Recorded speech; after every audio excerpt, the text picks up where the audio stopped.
Cole Hendricks drove the axe down so hard, the blade bit clean through the log and buried itself in the stump beneath. He didn't stop. He split another, and another. Because up the road, 4 men were dragging an old woman's trunk out into the dirt, while the whole town watched and did nothing. Ruth Vance stood in the middle of it, chin up, not one tear falling. And Cole knew that look. He'd worn it himself 20 years back the day he chose to stay silent. Before we go on, if you believe a good person deserves a second chance, subscribe. And stay with this story to the very end. And tell me in the comments what city you're watching from, so I can see how far this story travels. The morning Ruth Vance came back to Cutbank Valley, nobody rang a bell. Nobody needed to. Word traveled faster than any church bell in a town that size, and by the time the stage rolled to a stop outside the mercantile half of Cutbank, had already gathered on the boardwalk to see the woman they'd sworn they'd never see again. Cole Hendricks wasn't among them. He was 3 miles up the mountain mending a section of fence a bear had torn through in the night, and he'd have stayed up there all summer if he'd had his way. He had come down off that mountain exactly 4 times in 10 years, and each time he'd regretted it. People in his long experience were the one animal you could never fully break to the halter. A horse you could trust. A dog. A good rifle. But a man would smile at you Sunday and cut your fence Monday, and a town full of them was just a bigger version of the same lie. So when he finally did ride down that afternoon out of flour, out of coffee, out of patience with his own cooking, he had no notion that the day would change the shape of the rest of his life. He heard the crowd before he saw it. No place for her here and there never was. Somebody ought to tell her the stage runs back out at 4. Somebody ought to have told her 20 years ago. Cole slowed his horse to a walk. He didn't like crowds. A crowd was a thing with no eyes and no conscience, and it always found a smaller thing to turn on. He'd seen it in mining camps and cattle towns from Texas to the Bitterroots, and it always looked the same. A ring of people. And in the center, someone alone. He reined up at the edge of it and looked over their heads. The someone alone was a woman. Older, near 60, he'd have guessed, in a gray traveling dress gone thin at the elbows, standing beside a single leather trunk with both hands folded in front of her like she was waiting for a train that was never coming. Her hair had gone silver, pinned back plain. Her face was lined, and her chin was up. That was the part Cole noticed. The chin. A woman that age, standing in the middle of a town that plainly hated her with not one friendly face in a crowd of 50, she had every reason in the world to bow her head, to cry, to beg. And she was doing none of it. She stood there like a fence post, driven deep, and she looked each of them in the eye one at a time, as if daring them to say to her face what they were saying behind their hands. Cole knew that look. He knew it the way you know your own reflection. "You've got no business back here, Ruth Vance." The voice belonged to a heavy-set man in a banker's black coat sweating through it in the July heat. Cole didn't know him. 10 years off the map will do that. "Whatever brought you, you can carry it right back out on the 4 o'clock. "I've a right to be here same as anyone, Mr. Pruitt." Her voice was steady, low. "This was my family's land before it was your bank's. That was settled in a court of law." "It was settled," she said, "in a room full of men who were paid to settle it." A murmur went through the crowd, not sympathy. The other thing. The sound a crowd makes when someone says the quiet part out loud. "You watch that tongue," Pruitt said. "You watch it, or so help me." "Or what?" She took a half step toward him, and it was such a small thing, that half step, but the banker rocked back on his heels, like she'd swung at him. "You'll do what you did to my husband. You'll do what you did to my boy. Your husband was a thief." "My husband," she said, and her voice cracked for the first time, one crack quick, hammered flat again before it could spread, "was an honest man that you and Harlan Doyle put in the ground with a lie." Cole's hands went still on the reins. Harlan Doyle. He hadn't heard that name spoken aloud in 20 years. He'd worked hard not to. He'd built a whole life up on a mountain out of not hearing it. And now here it was, said plain in the middle of a July street by an old woman standing beside a trunk, and something turned over in his chest that he'd thought was long dead and buried. "You're upsetting these good people," Pruitt said, recovering, playing to the crowd now. "You've got no kin here, no friends, no welcome. There's nothing in Cut Bank for you but grief, and I'd think a woman your age had had enough of that." "You'd think a lot of things, Mr. Pruitt. 4 o'clock. He turned to the two men beside him, young, thick-necked, the kind of men who did other men's ugly work for wages. "Boys, her trunk's in the way of decent folks. Set it down by the road where she can wait for her stage." They took hold of the trunk, and Ruth Vance put herself between them and it. "That's mine." "Move aside, ma'am." The taller one barely looked at her. "I said that's mine. 40 years my mother carried her linens in that trunk. You'll take your hands off it." They didn't. One of them just set a hand flat on her shoulder to move her the way you'd move a gate, and she staggered back a step and caught herself, and the crowd laughed. Not all of them, but enough. Enough that the sound of it carried. Cole was off his horse before he knew he'd decided to be. He didn't remember dismounting. He remembered walking. He remembered the crowd parting, because a man that size, walking with that much purpose, will make a crowd part, whether it wants to or not. And he remembered the two thick-necked boys looking up as his shadow fell across them. And he remembered his own voice coming out low and flat and strange in his own ears. "Take your hand off her." The boy looked up, squinted. "This ain't your affair, mister. I'm making it my affair. Take your hand off her, or I'll take it off you at the wrist." He said it quiet. That was the thing about Cole Hendricks that men who didn't know him always got wrong. They heard the quiet and mistook it for weak.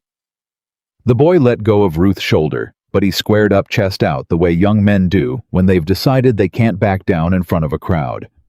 "You know who we work for. Don't much care. We work for Mr. Doyle." "Then you can tell Mr. Doyle," Cole said, "that Cole Hendricks is back in the valley. See if the name still means anything to him." Something changed in the crowd then. A ripple. A shift. Cole heard his own name repeated back through it. "Hendricks. Hendricks. That's Hendricks." Come down off the mountain, and he understood all at once that he'd been a story in this town for 10 years without ever knowing it. The wild man on the ridge. The one who never came down. The one who never smiled. The banker Pruitt had gone a shade paler. "Now, Mr. Hendricks, there's no call for... She keeps her trunk." Cole didn't look at him. He was looking at Ruth Vance, and Ruth Vance was looking at him. And there was something in her face he couldn't read. Not gratitude. Not yet something warier than that.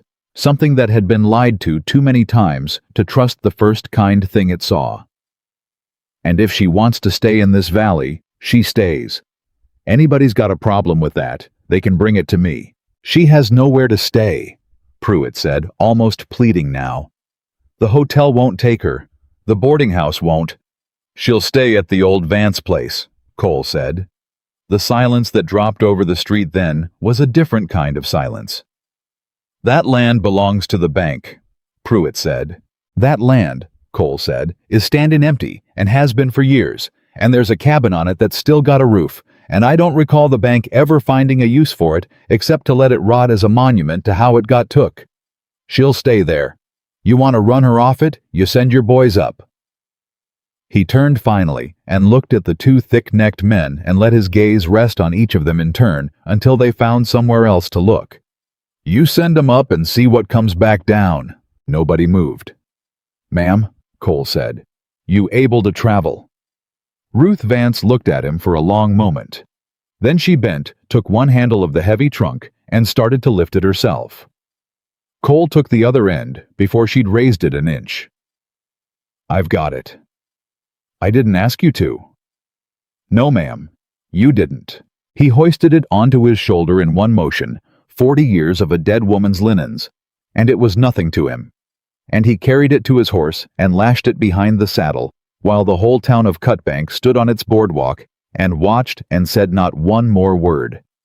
And when he was done, he held the stirrup for her. She looked at it. "I don't need helping onto a horse." "Never said you did." "Then why are you holding the stirrup?" "'Cause my mother raised me to," Cole said. You can climb up however suits you. I'll just be standing here holding this in case." For half a second, just half, something moved at the corner of her mouth that might on a better day have been the ghost of a smile. Then it was gone. She set her foot in the stirrup, and she climbed up behind the trunk, and Cole took the reins and led the horse out of town on foot walking, because a man doesn't ride while a woman his elder rides double behind his gear, not if his mother raised him right. They were a quarter mile out of Cutbank before either of them spoke.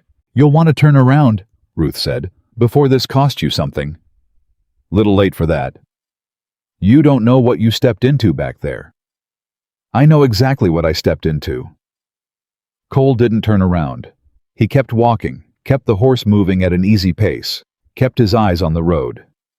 "I stepped into Harlan Doyle.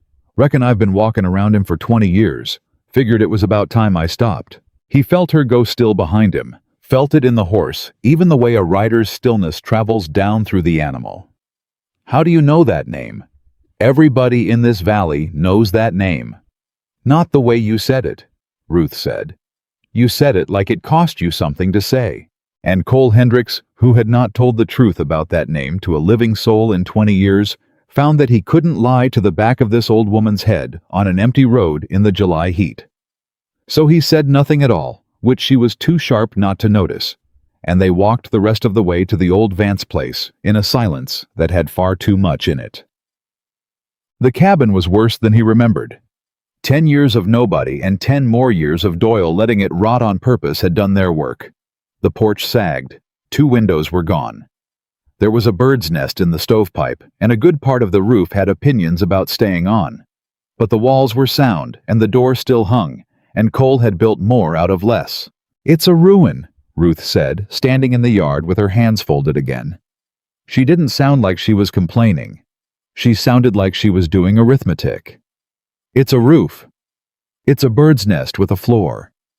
I'll have the stovepipe clear by dark and the worst of the roof by tomorrow." Cole set her trunk down inside the door and straightened. "You got money for supplies?" "I've got enough." "That's not what I asked." "It's the answer you're getting." Cole almost smiled. Almost. He caught it in time. "All right," he said. "I'll bring down what you're short. You can call it a loan and pay me in whatever you've a mind to. But you're not spending your first night back in the valley eating cold beans in a cabin with no fire, so I'll be back before dark with an axe and a load of dry wood, and you can argue with me about it then." "I don't want charity, Mr. Hendricks." "Good," Cole said, "'cause I've got none to give. Charity's for folks who feel sorry for you. I don't feel sorry for you at all, ma'am. Feel sorry for anybody dumb enough to try and take your trunk." She looked at him, and this time the ghost of the smile got a little further before she killed it. "Go on then," she said, "before I change my mind about you." He came back before dark as promised with a mule loaded down dry, split pine, a sack of flour, coffee, salt pork, coal oil, a coil of new rope, and a paper of nails. He came back the next day too, and the day after that. He cleared the stovepipe and mended the roof and reset the porch posts and hung the 2 missing windows with glass. He rode all the way to Miller's Crossing to buy, because Cutbank's Mercantile had suddenly discovered it was out of everything a man named Hendricks might want. And every day Ruth Vance told him she didn't need help, and every day she was standing in the yard when he rode up. By the end of the first week, the town had a name for it. He heard it from a freighter on the Miller's Crossing road, heard it delivered as a joke, the kind of joke that's really a warning. "Old Ruth Vance had a keeper," the man said, grinning. "The mountain man. Doyle's not happy about it. You be careful up that way, friend." Cole didn't answer him. He just tipped his hat and rode on. But the name stuck in him like a splinter under a nail all the way up the mountain, because he knew what a name like that meant. A name like that meant the town had decided how the story went. And once a town decided how a story went, it would burn the whole valley down before it let the story go any other way. He'd learned that 20 years ago. He'd learned it standing in exactly the spot Ruth had stood in that first afternoon, the middle of a Cutbank street, a crowd all around, and in the center of it, a man on his knees. Silas Vance, Ruth's husband. Cole had been 19 years old and green as spring grass, hired on at Doyle's outfit for wages, and he had watched Harlan Doyle stand up in front of the whole town and swear that Silas Vance had forged the water rights that stood between Doyle and the richest bottomland in the valley. And Cole had known the way you know your own name that it was Doyle who'd done the forging, because Cole had seen the papers on Doyle's own desk before they ever went to the county seat. Cole had seen the ink still wet, and Cole had said nothing. He'd been 19, and he'd been poor, and Doyle had looked at him one time, one long look across a lamplit room, and Cole had understood exactly what would happen to a 19-year-old ranch hand with no kin and no name if he opened his mouth. So he'd kept it shut. He'd taken his wages, and he'd watched them take Silas Vance's land and Silas Vance's good name, and he'd watched Silas Vance die of a broke heart inside 2 years, and he'd watched Ruth Vance and her boy get run out of the valley with nothing. And then Cole had done the only honest thing his coward's conscience could manage. He'd quit. He'd drawn his last wages from Doyle, and he'd ridden up the mountain, and he'd built a cabin as far from every human soul as a man could get, and still be in the same county. And he'd stayed there for 2 decades, telling himself that a man who kept to himself and hurt nobody was as close to a good man as he had any right to be. That the silence was in the past. That the past stayed where you left it. And now the past had come back on a 4 o'clock stage and asked him to carry its trunk. She didn't know. That was the thing that ate at him worst those first 2 weeks. Ruth Vance had no earthly idea who he was. To her, he was just the strange mountain man who'd stepped out of a crowd, the one decent soul in a town of buzzards. She didn't know that 20 years ago he'd stood in that same crowd. She didn't know that if a green ranch hand had found his spine on a certain July afternoon, her husband might have died, an old man in his own bed, and her boy might have grown up on his own land, and she might never have spent 20 years scraping by in other people's towns being called a thief's widow. She didn't know that the man mending her roof was the man who could have saved her whole life and hadn't. He almost told her a dozen times. He'd get the words halfway up his throat, and then she'd say something dry and sharp that made him want to laugh, or she'd hand him a cup of coffee without a word of thanks, and the words would sink back down. Because he was a coward. He knew that about himself now, plain as he knew the mountain.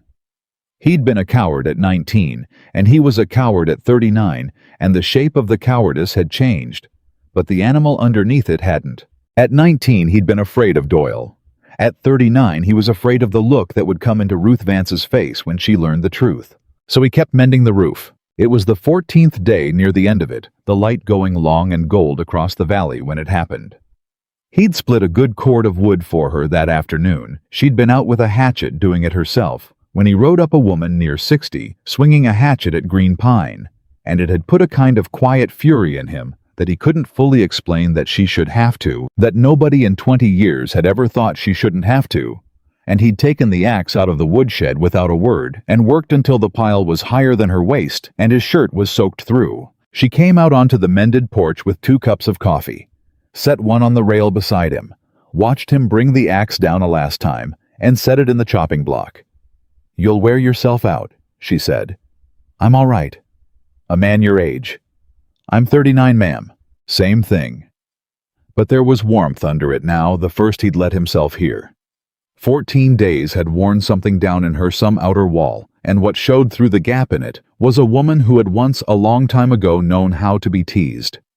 She looked at the woodpile higher than her waist, enough dry pine to see her through to the first snow split by a man she'd known 2 weeks who wouldn't take a cent for it.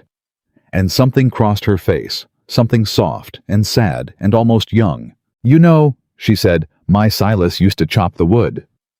Cole went still. "First winter we were married, we hadn't a stick between us. He chopped wood till his hands bled. I bandaged him up every night, and he'd be back at it come morning." She wrapped both hands around her cup. 40 years ago. Lord, 40 years. She was quiet a moment. Then she looked at Cole, and the sad thing in her face turned at the very last second into something braver. A joke, because a joke was the only way a proud woman had ever learned to carry grief without setting it down where anyone could see. "Where were you 20 years ago, Mr. Hendricks?" A woman could have used a man who chops wood like that. Where were you 20 years ago? She meant it kind. She meant it as the closest thing to affection. A heart that guarded could offer a joke, a light thing, a small gift of warmth handed across a porch rail in the gold evening light. She had no idea. She could not possibly have known. It was the gentlest thing anyone had said to Cole Hendricks in 10 years. And it went into him like a knife between the ribs, because he knew exactly where he'd been 20 years ago. He'd been standing in a cut-bank street with his mouth shut. He set down the axe. His hand wasn't quite steady, and he made it steady, and he picked up the coffee she'd set on the rail, so he'd have something to do with the hand, and he could not look at her. He looked at the woodpile. He looked at the mountain going dark. He looked anywhere but at the face of the woman whose whole life he could have saved and hadn't, and who had just out of the goodness of a heart the world had spent 20 years trying to kill, made a soft joke about wishing he'd come along sooner. Mr. Hendricks. The warmth in her voice pulled back wary again, quick to sense a wrong step. I didn't mean anything by it. It was only I was here. It came out of him before he could stop it. Quiet. Flat. The truth after 20 years, and it didn't feel like relief. It felt like the first bone breaking. You were where? 20 years ago. Cole set the coffee down. He turned and made himself look at her. Made himself, because a coward could at least stop being a coward for the length of one sentence. And he owed her at least the sight of his face when she heard it. You asked where I was 20 years ago, ma'am. I was here, in this valley. I was working for Harlan Doyle. He watched it reach her, watched the warmth go out of her face by degrees, like the light off the mountain, and something colder and older come up behind it. A lot of men worked for Doyle, she said carefully. I saw the papers, Ruth. He'd never called her by her name before. It was always ma'am. It fell between them now, and neither of them moved. I was 19 years old, Cole said, and I was in Doyle's office the week before your husband's trial, and I saw the water rights on his desk with the ink still wet, and I knew that it was Doyle forged them and not Silas. I knew it. And when they stood your husband up in that street and called him a thief in front of the whole town, I was standing in that crowd. His voice did not shake. He wouldn't let it. He owed her a steady voice. And I said nothing. I took my wages, and I said nothing, and I let them bury an honest man under a lie, because I was too scared of what Doyle would do to me if I opened my mouth. The coffee cup slipped out of Ruth Vance's hands and broke on the porch she'd watched him mend. Neither of them looked at it. You knew. Her voice had gone to almost nothing. All this time, all these weeks, you knew, and you chopped my wood and you fixed my roof and you let me make a joke about, I should have told you the first day. Why didn't you? Because I'm a coward, ma'am. Cole's jaw was tight. I was a coward at 19, and I'm a coward now, and the only difference is that at 19 I was scared of Doyle, and now I'm scared of you. Because I knew this is exactly how you'd look at me. And God help me, I wanted 2 more weeks of you looking at me the other way before I lost it. Ruth Vance stood on the porch of the cabin her family had lost, and she looked at the man who could have saved it, and for a long, long moment, she said nothing at all. Her hands had begun to shake. She folded them the way she folded them, the way she'd folded them in the middle of that street, with the whole town against her. And Cole understood now that the folding of the hands was a thing she did to keep from breaking, a small brave habit built up over 20 years of having no one to catch her if she fell. Get off my land, she said. Ruth. It's not your land, she said, and it's not my land, because men like you let men like Doyle take it. And now the only thing on this earth that's mine is the right to tell you to get off it. So get off it, Mr. Hendricks. A tear went down her face at last, the first he'd seen, and she didn't wipe it, and somehow that was worse than if she'd wept. Get off it and go back up your mountain and be a coward where I don't have to look at you. Cole picked up his hat off the chopping block. He didn't argue. There was no argument. Everything she'd said was true, and a man who'd spent 20 years running from a truth doesn't get to stand and quarrel with it the first time it looks him in the eye. He put his hat on. He went down the porch steps he'd rebuilt with his own hands. He got on his horse. And at the edge of the yard he stopped, because he found there was one thing left in him that had to be said, coward or not. "You're right about every word," he said, not turning around. "I'm not going to stand here and tell you I'm not. But I'll tell you this, and then I'll go and I won't trouble you again unless you send for me. 20 years ago I was too afraid of Harlan Doyle to do the one thing that would have saved your husband. And I have hated myself every single day since up on that mountain alone the way a coward's supposed to." He looked back at her, then over his shoulder, and his eyes were wet and his voice was not. "But I'm not 19 anymore, and Doyle's not the only one who came back to this valley. So you go on and hate me, ma'am. You've earned it. But you should know that the man who was too scared to speak 20 years ago is about done being scared, and Harlan Doyle is about to find that out." He rode up the mountain in the dark, and behind him on the porch of the cabin her family had lost.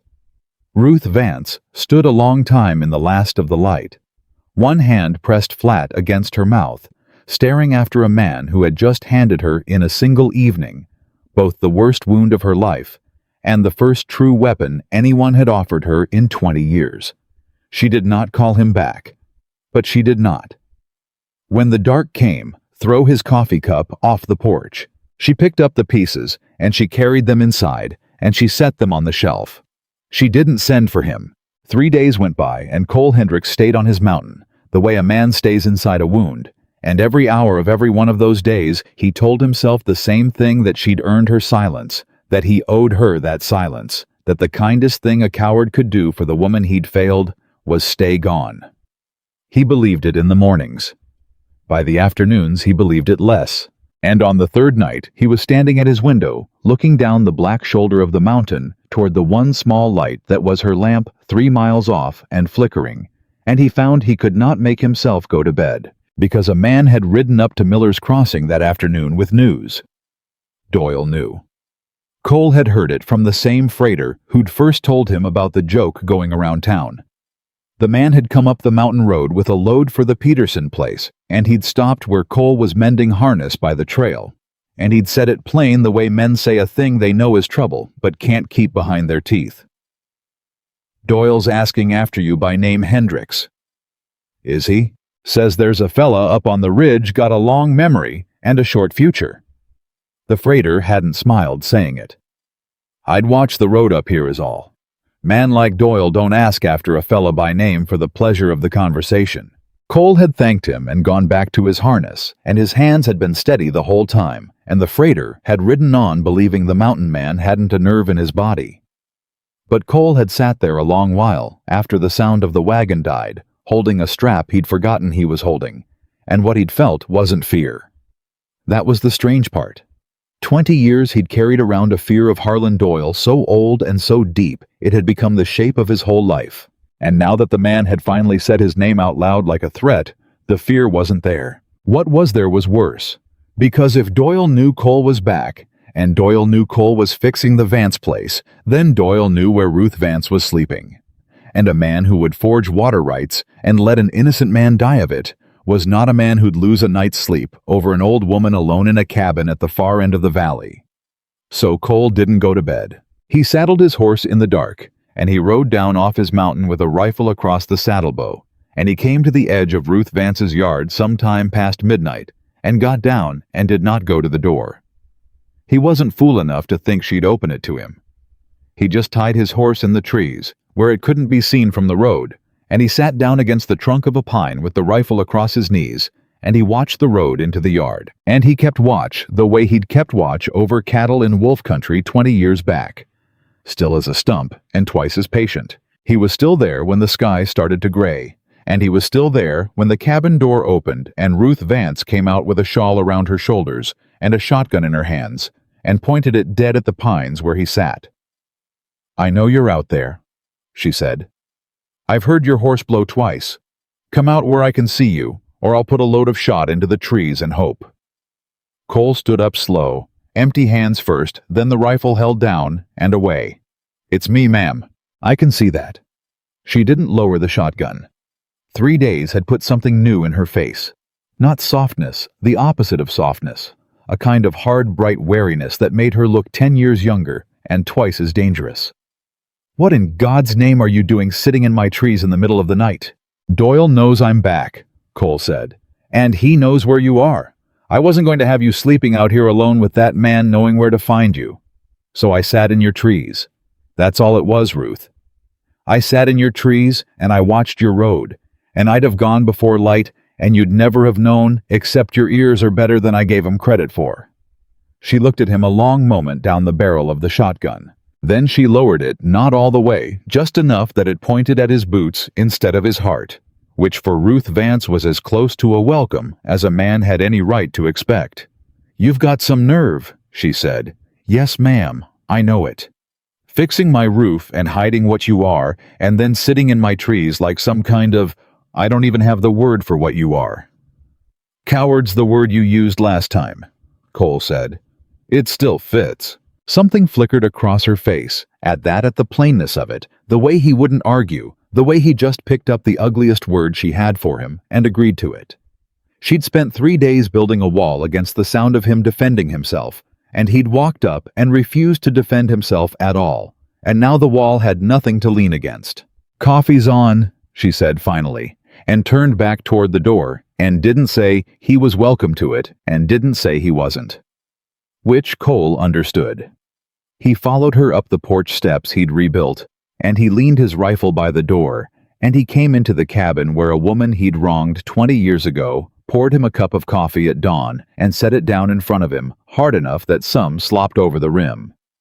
They sat across the table from each other, and neither drank. "Say your piece," Ruth said. "You've been wanting to say something for 3 days. I can see it on you.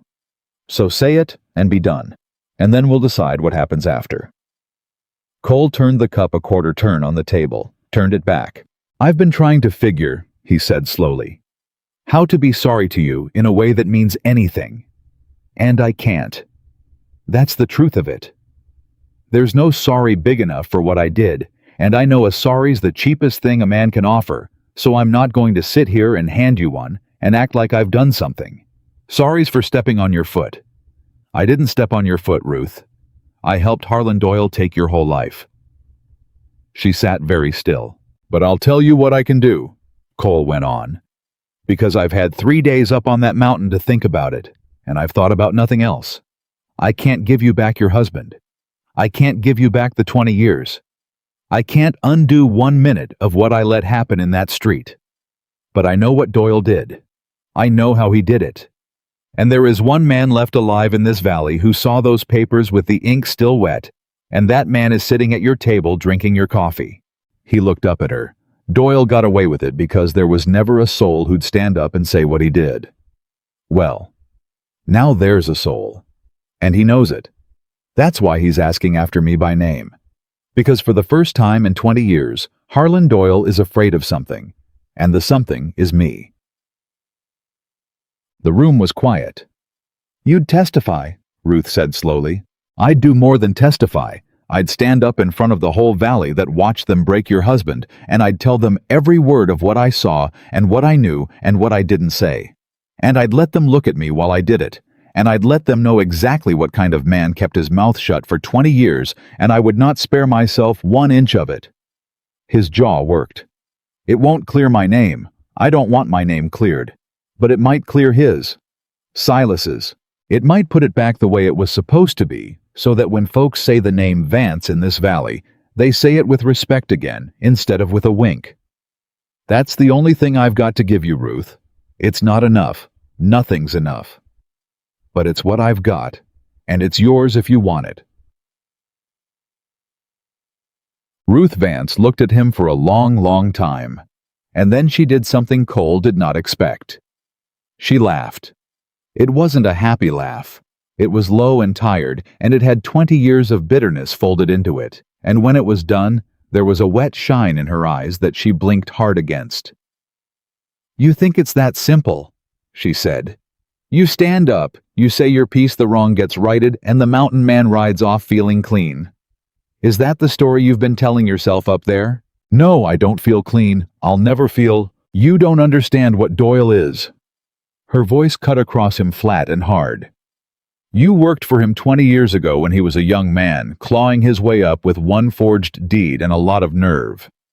He's not that anymore, Mr. Hendricks. He owns the bank, he owns the freight line, he owns the man they made judge, and he owns the man they made sheriff, and half the men who'd sit on any jury you dreamed of owe him money or owe him fear. You want to stand up in front of the valley and tell your truth. Fine, he'll let you. And then he'll destroy you the way he destroyed my Silas. And it won't take him 2 years. This time it'll take him 2 weeks, and I'll have gotten one more good man killed by standing too close to me. Her hands were flat on the table now, pressed down hard, the knuckles pale. So no, you don't get to ride down here at midnight and sit in my trees and make me a hero and make yourself a redemption, because I have buried the only man who ever loved me. And I have watched my son grow up ashamed of a name he never should have been ashamed of, and I am too old and too tired to bury anybody else. Do you hear me? I won't do it. I won't stand at another graveside because a good man got brave 20 years too late. Cole was quiet. Where is he said finally. Where's who? Your boy. Ruth's face closed like a door. That's none of your... You said he grew up ashamed of the Vance name, Cole said. You said it like a thing that's still happening. So where is he, Ruth? Because a man that knows Doyle for what he is and knows the wrong that was done and stays away, that's a man carrying the same rock I've been carrying. And I'd know that rock anywhere. For the first time since he'd known her, Ruth Vance looked away from him. Denver, she said. Last I knew, he took a different name. He was 14 when we left here, old enough to remember the whole of it, old enough to hear what they called his father in the street. He couldn't carry it. I don't blame him. He begged me for years to give up on this place on Silas's name, told me to let it go. Told me the dead don't care about their names. Her voice thinned. We had words, bad words. He said if I kept coming back here to fight a war, I couldn't win. He'd have no part of it. That was 6 years ago. I haven't heard his voice since. She pressed her lips together. So you see, Mr. Hendricks, when you talk about clearing Silas's name, you're a little late to be the first man to think of it. His own son gave up the name to be rid of the shame you helped put on it. That's what Doyle took. Not just a husband, not just some land. He took a family and cut it clean in two, and I've spent 6 years unable to so much as write to my own child because he can't stand to be reminded I exist. And there it was, the wound under the wound. Cole had come down the mountain thinking Ruth's grief was for a dead man. It was worse than that. It was for a living one. Somewhere in Denver there was a man who'd cut off his own mother rather than carry his father's name. And every day Ruth Vance stayed in this valley fighting for that name was a day she chose a dead husband's honor over a living son's peace, and it was killing her by inches, and she'd never once let a soul see it. What's his name? Cole said quietly. The name he took. Why? Because if I'm going to break Harlan Doyle, Cole said, I'd as soon do it in a way that brings your boy home. Ruth Vance stared at him, and whatever she might have said, she never got the chance, because that was the moment they both heard it, horses on the road. More than one. Coming fast in the gray morning light, coming right up the road to the yard, and Cole was on his feet with his hand already reaching for the door and the rifle beside it before the first rider came into view. Get away from the window, he said. It's my house. Ruth. He didn't raise his voice. He never raised his voice. But something in the flat quiet of it moved her, and she stepped back from the window, and Cole put himself in the doorway with the rifle held low and ready, and he watched 3 riders pull up in the yard. He knew the 2 thick-necked boys from the street. The third man he didn't know, but he didn't have to. Some men you can read off a horse from 40 feet. This one sat his saddle easy and expensive. A good coat, a good hat, a face gone soft and heavy with 20 years of getting his way, and eyes that hadn't gone soft at all. Eyes like 2 nails. Harlan Doyle had come to see the ghost for himself. Well, Doyle said, and his voice was pleasant, genial, the voice of a man who owned the ground he sat his horse on. They told me and I didn't believe it. Cole Hendricks. In the flesh and holding a rifle in a dead man's doorway just like old times. He smiled. You've got gray in your beard, son. The mountain's been hard on you. Harlan. That's Mr. Doyle to most folks now. You're not most folks to me, Cole said. You're the man whose ink I watched dry. Guess we can both skip the pleasantries. Doyle's smile didn't move, but something behind the two nails of his eyes flickered just once, and Cole saw it, and understood that Ruth had told him the plain truth. This was a man afraid. He'd hidden it under 20 years of ownership, and it was buried deep, but it was there, and Cole had just put his thumb square on it. I'll tell you why I rode all the way out here, Doyle said. Man my age, my position doesn't ride out to the far end of the valley at dawn for his health. I came because I'm a reasonable man, Cole, whatever you might think of me, and reasonable men settle things before they turn ugly. He leaned on his saddle horn. You've been down off your mountain 2 weeks, and you've made yourself a nuisance. Fixing up property that isn't yours. Sheltering a woman that's got no business in this valley. Saying my name in a tone I don't much care for. Now I could make all that a great deal harder for you than it needs to be. Or, he let it hang. Or, you could take a sum of money, a generous sum, more than that mountain's worth more than you've seen in 10 years, and you could ride south, and this whole unpleasantness could be behind us before the sun's full up. What do you say to that? How much? Cole said. He felt Ruth go rigid behind him. He didn't turn around. Now that's the Cole I remember. Doyle's smile widened, warm with relief, because a man who asks the price is a man who's already halfway bought, and Doyle had spent his whole life buying men. $2,000, gold, in your hand by noon. All you do is get on that horse and ride and forget you ever knew a name called Doyle. $2,000, Cole repeated. He appeared to think about it. He turned the idea over the way he'd turned the coffee cup. That's a lot of money for one old man's silence. It's a lot of money for a fresh start. No, Cole said. It's a lot of money for silence, Harlan. And you'd know because you paid it once before, only that time you paid it in a look across your office and a 19-year-old boy too scared to earn wages any other way. You didn't even have to spend the gold that time. My silence was free. He shifted the rifle easy, not a threat, just a man settling his grip. Well, here's the difference 20 years makes. 20 years ago, my silence was the cheapest thing you ever bought. And now, he looked Harlan Doyle dead in the two nails of his eyes. Now it's the one thing in this whole valley you can't afford. The yard went very still. The two thick-necked boys had stopped grinning. One of them let his hand drift toward his hip, slow, and Cole watched it drift without appearing to, and the boy thought better of it and let it drift back. You're making a mistake, Doyle said. All the genial warmth had gone out of his voice. What was left was the thing that had always been underneath it. You had one chance to walk away clean, and you just used it up. I'm going to tell you how this goes now so there's no confusion later. That woman behind you is going to be off my property inside the week one way or the other, and you're going to wish you'd stayed on your mountain and let the past lie where honest cowards let it lie. He gathered his reins. You always were a coward, Cole. You proved it 20 years ago. A leopard doesn't change his spots because he grows gray in the beard. When it comes down to it, you'll fold the same as you did then. You haven't got the sand to do anything else. And that was Harlan Doyle's mistake. Because Cole Hendricks stepped down off the porch one slow step, then another, and he walked out into the yard until he was standing beside Doyle's horse, looking up at the man close enough that the two thick-necked boys both went for their hips at once, and Cole didn't so much as glance at them. He looked up at Harlan Doyle, and when he spoke, his voice was so quiet, the boys had to lean to hear it. You're right about one thing, Cole said. I was a coward. I've been a coward 20 years.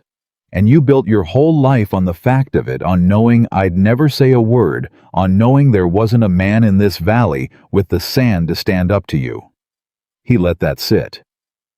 But you made one mistake, Harlan, and it's the same mistake all your kind make in the end.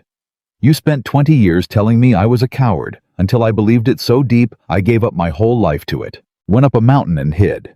And a man who's already lost his whole life to being a coward, you can't threaten him with losing it. There's nothing left to take. You understand what I'm telling you. You've got no hold on me. Not money, not fear, not a thing. Because the worst you can do to me, I already did to myself 20 years ago in that street. He stepped back. So do your worst. Send your boys. Send the law you own.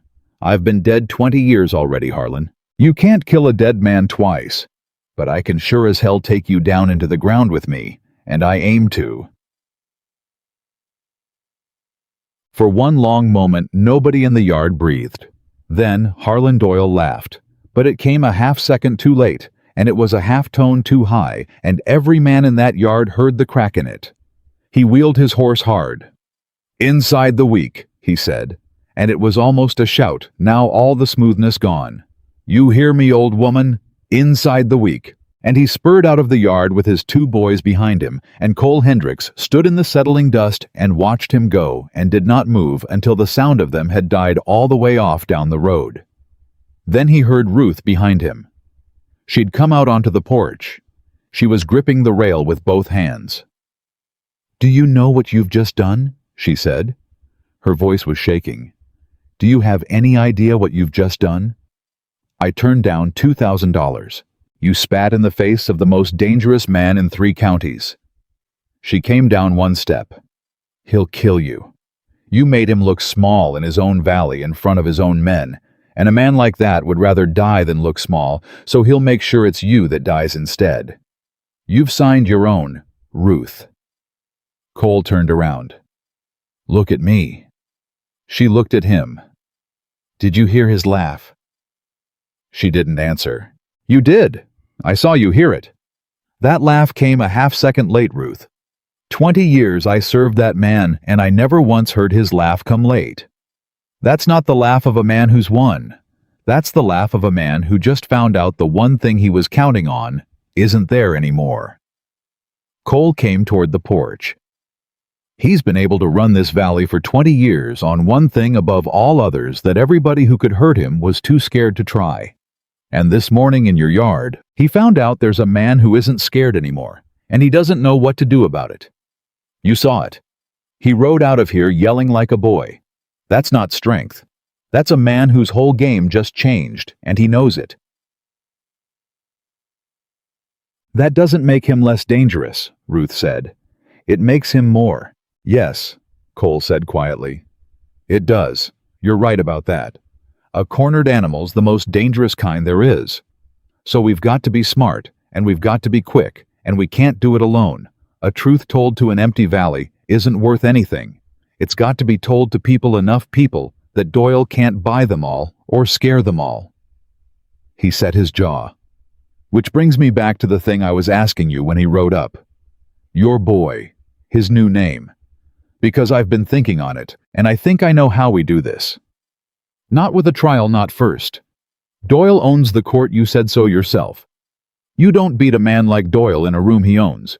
You beat him in the one room he doesn't." He pointed off down the valley toward the town. "You beat him in the street, the same street where they broke your husband.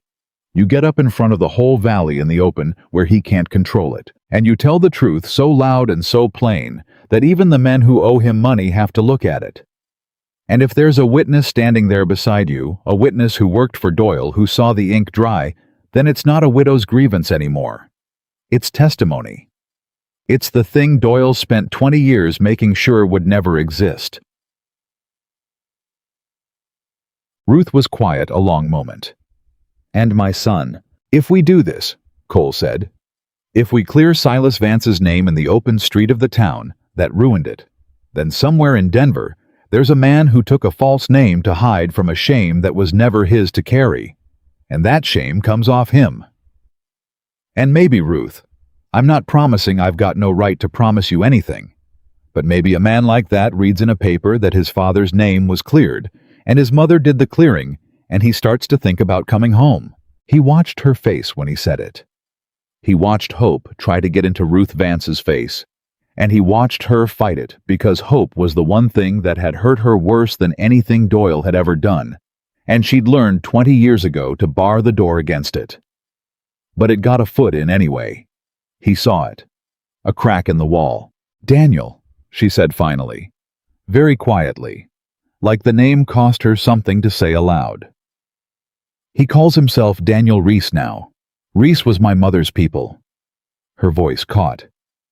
"He was Samuel Vance. He gave up his own father's name and his own Christian name, both to be shut of us. Daniel Reese." She pressed her hand to her mouth for a moment, then took it away.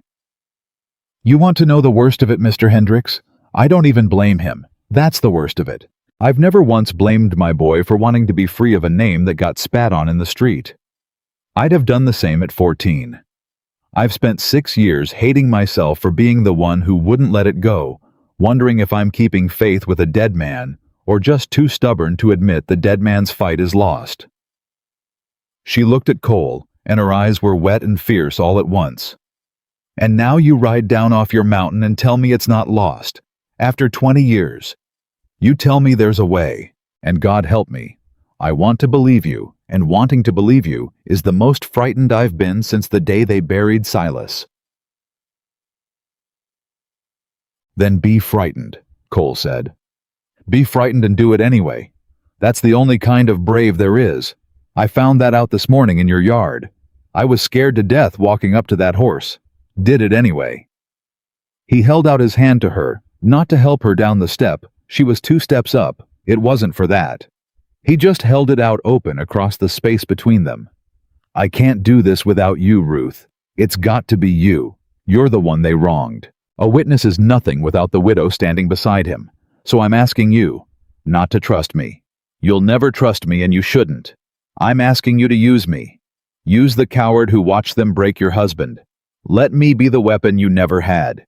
It's the one honest thing I've got left to give, and I am giving it to you with both hands." Ruth Vance looked at his open hand for a long time, and she didn't take it, but she came down the last 2 steps and stood in front of him, closer than she'd ever stood, and she looked up into his weathered face with those fierce wet eyes, and she said, "If we do this, and Doyle kills you for it, and he'll try, make no mistake, he'll try. I want your word on one thing. Anything. When it's done, when Silas's name is clean, you go to Denver yourself." Her voice shook but held. "You find my boy, and you tell him what you did and what you failed to do, all of it, no sparing yourself. And you tell him his mother never blamed him, not once, not for one single day. Because if this costs you your life, Mr. Hendricks, then I'll not have you die with your redemption half finished. Clearing a dead man's name is only the half of it. The other half is bringing a living son home. You give me your word you'll do both, or I'll not stand in any street with you." Cole Hendricks looked at the woman he'd failed 20 years ago, standing close enough to touch, asking him with her whole broken heart to promise he'd finish mending a family he'd helped break, even if the mending cost him everything. "You have my word," he said. "Both halves. Living son and dead man both. I swear it on the 20 years I owe you." And Ruth Vance at last took his hand. They didn't shake it like a bargain. She just held it a moment, her thin, strong fingers around his 2 people who'd each lost their whole lives to the same man 20 years apart. And it was not affection, not yet. It was too soon and too raw for that. But it was the first thing that had ever passed between them without a wall behind it.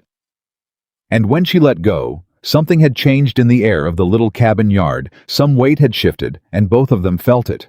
"All right," Ruth said, and wiped her eyes with the back of her wrist, brisk and businesslike, the tears gone as fast as they'd come. "All right. If we're going to do a fool thing, we'll do it right. Sit down. Drink your cold coffee. And tell me exactly what you saw on Harlan Doyle's desk 20 years ago. Every word. Every mark. Because if I'm going to stand in that street, I'll want to know your testimony better than you know it yourself. And then we'll talk about who in this valley might stand with us. Because you're wrong about one thing. Mr. Hendricks, you keep saying I've got no friends here. I've got no friends who'll say so out loud. That's a different thing. There's folks in this valley owe Silas Vance a debt they've been too ashamed to pay for 20 years. Maybe it's time somebody gave them the chance. Cole followed her back into the cabin, and he sat down at the table, and for the next 2 hours, he told her everything. He told her about the office and the lamp and the papers with the ink not yet dry. He told her about the look Doyle had given him, and exactly what it had said. He told her about the trial, the parts he'd stood in the crowd for who'd spoken, and who'd stayed silent. And Ruth listened with a stillness that was terrible. Her hands folded on the table, taking it all in, the way a woman takes in the details of the worst day of her life, told back to her by the one man who could have stopped it. Twice she had to get up and stand at the window a while before she could go on. Once she wept silently, without covering her face, and Cole stopped talking and waited, and did not reach for her, because he understood he had not yet earned the right to comfort a grief he'd helped make. And by the time the sun was full over the valley, they had the shape of it. They would send word to the men and women Ruth named quietly one at a time, the folk who'd owed Silas, and been too afraid to say so. They would set a day. On that day, they would stand together in the open street of Cutbank, in front of the church, where they'd broken Silas Vance, and Cole would tell what he saw, and Ruth would tell what was done, and the debtors would stand up one by one and say the true thing they'd been ashamed to say for 20 years.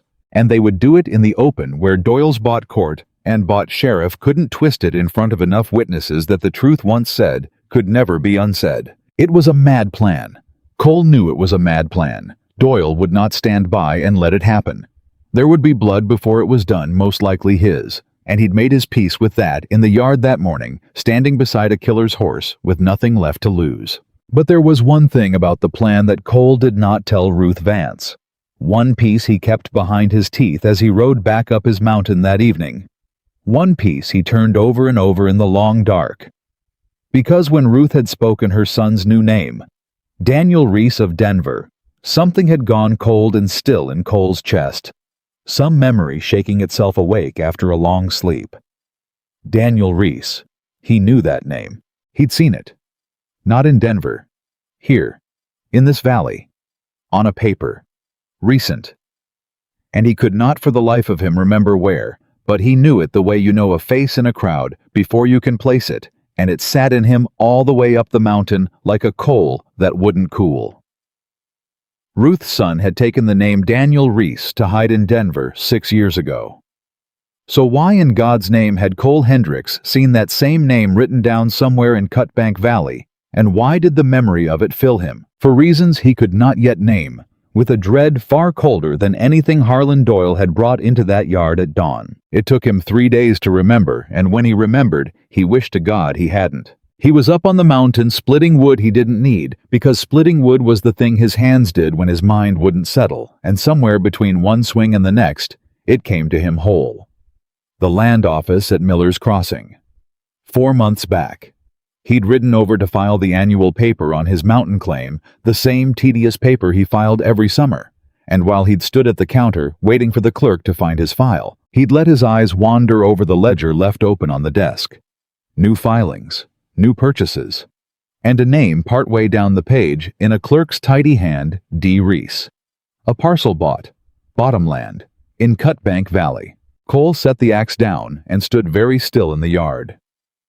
Daniel Reese had bought land in the valley his mother thought he'd fled. For a long moment, Cole let himself believe the innocent thing that the boy had come back quiet, that he'd bought a piece of his home ground under his new name, meaning to surprise her, that any day now Samuel Vance would ride up that road and take his mother in his arms, and the whole thing would mend itself without a shot fired.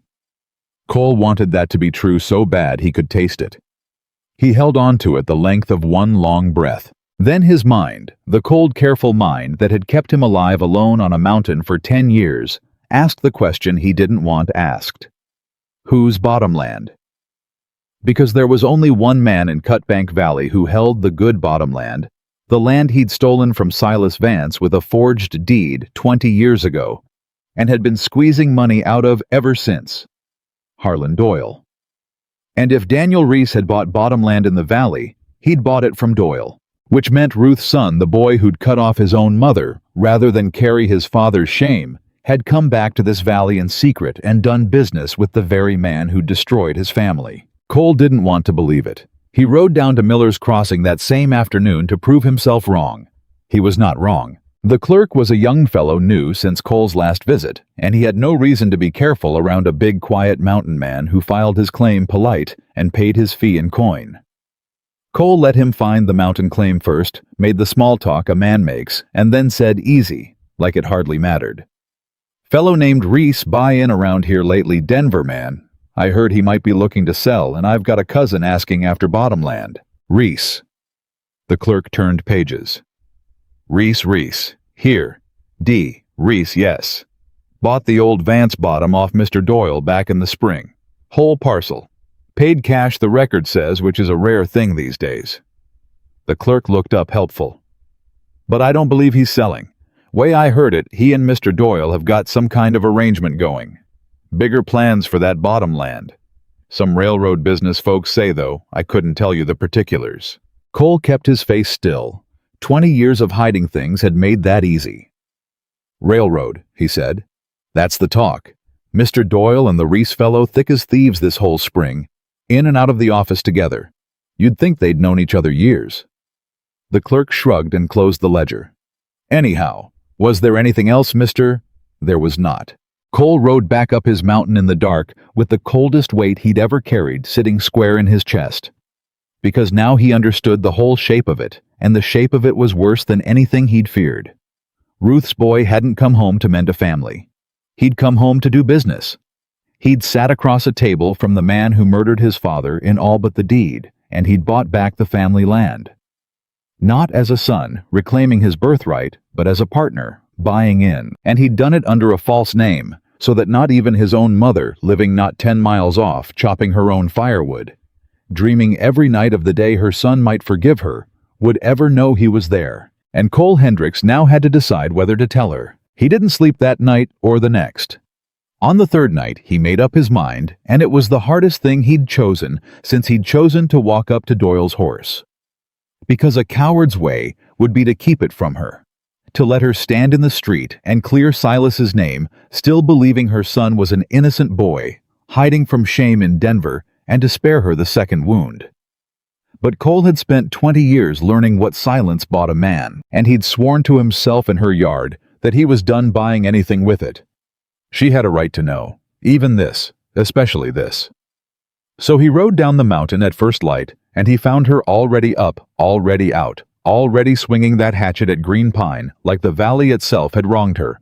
And he took the hatchet out of her hands the way he had the first time, and he said, "Ruth, sit down. I've got to tell you a thing, and it's going to hurt you, and I'd give my right arm not to be the one telling it." Oh. She went white. She thought it was Doyle. She thought somebody was dead. "It's about your son," Cole said, and he told her. He told her all of it, plain no sparing, because sparing was just another word for cowardice, and he was done with it. He told her about the ledger 4 months back, and the ride to Miller's Crossing, and the clerk's words. He told her the boy had bought the Vance bottom off Doyle in the spring cash under his false name. He told her about the railroad talk, and the in and out of the office together, and the thick as thieves, and he watched every word land on her like a blow, and he did not stop until she knew everything he knew. Ruth Vance did not weep. That was the thing that frightened Cole most. He'd expected weeping. He'd braced for it. He could have borne it. What he could not have braced for was the way she went perfectly terribly still. Her hands folded in her lap, her eyes fixed on some middle distance, her face draining of everything until it was as blank and gray as the day they'd carried Silas out. She sat like that so long, Cole began to fear something in her had broken past mending.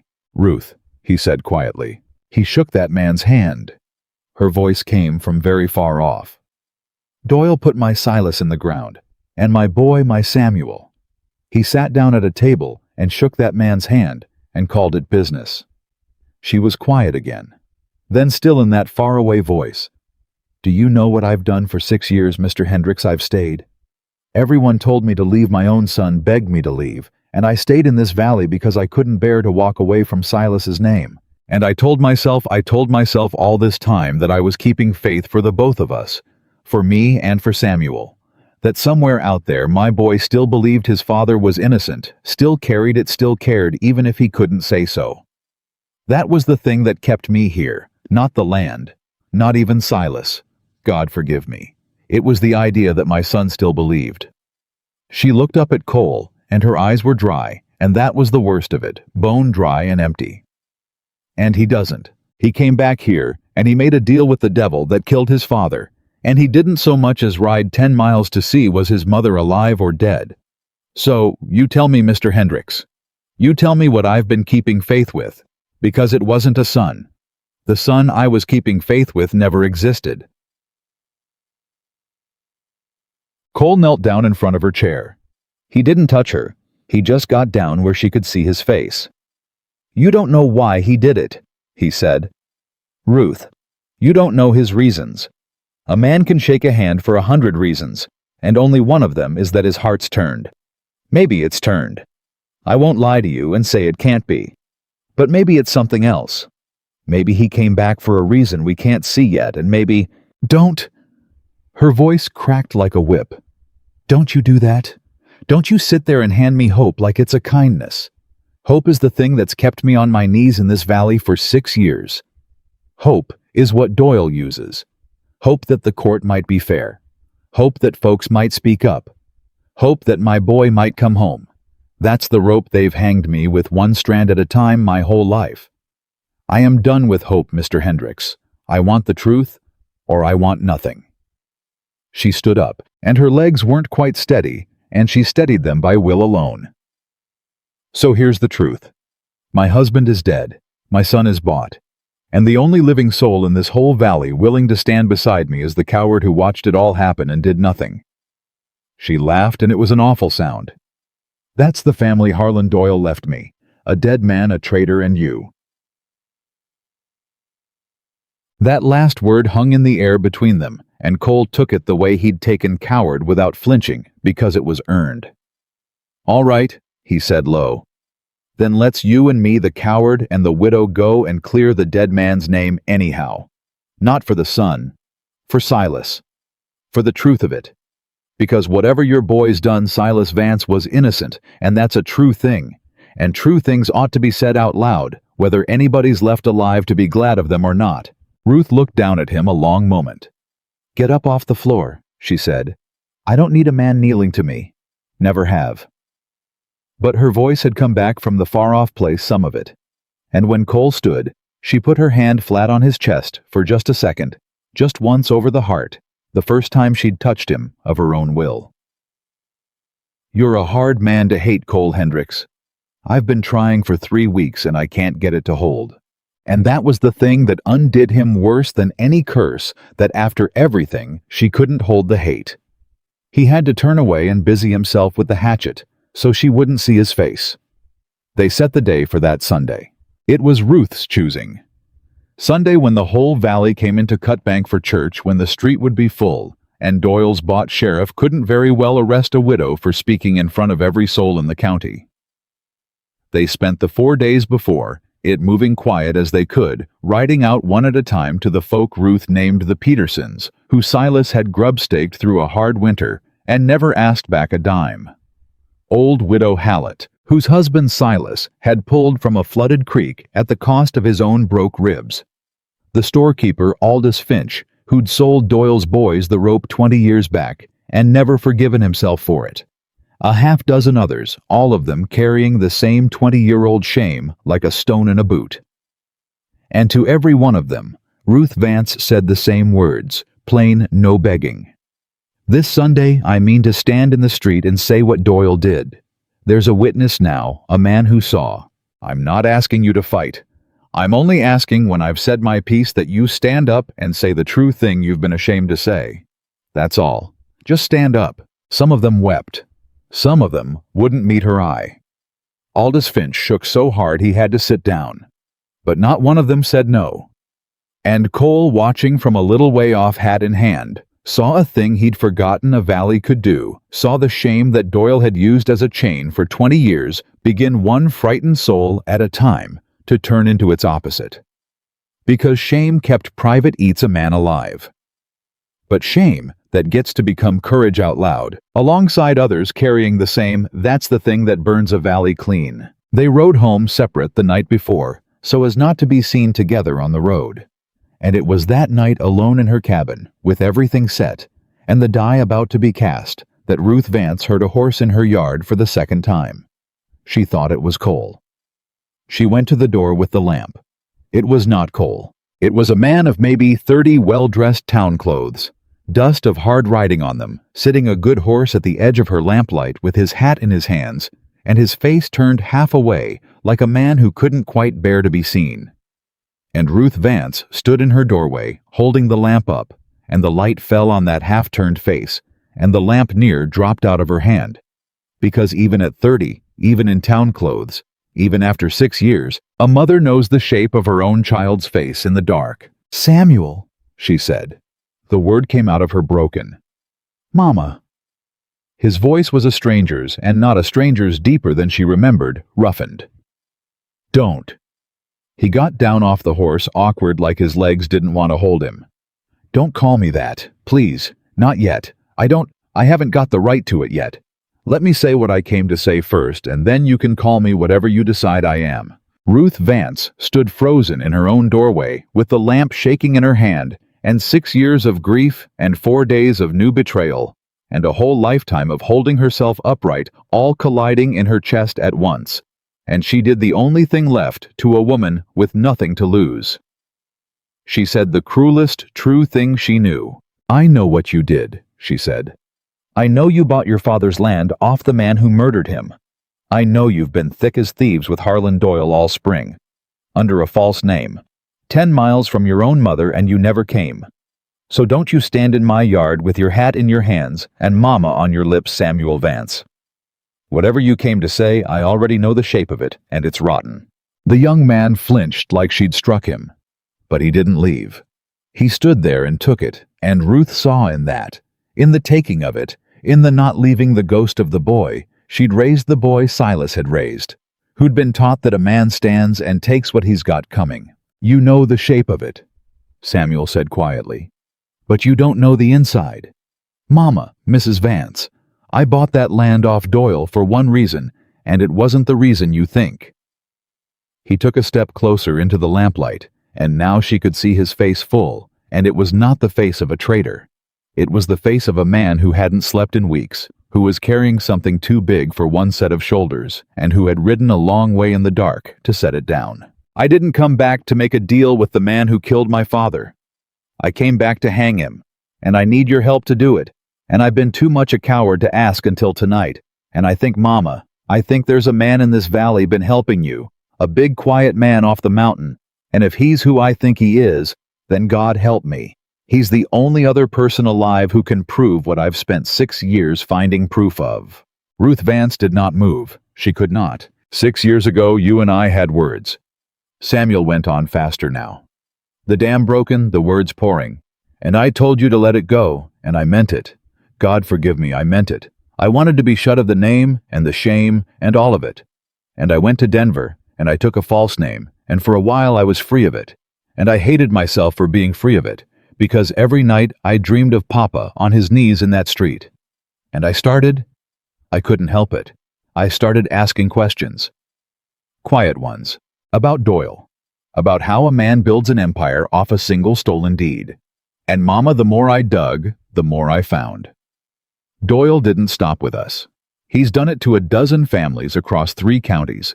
The same trick, the same forged papers, the same bought court over and over for 20 years.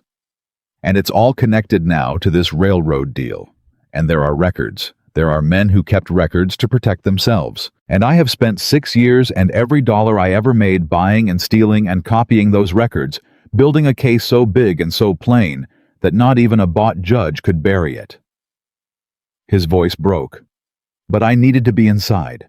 I needed Doyle to trust me. So I came back under my false name, and I bought our land off him.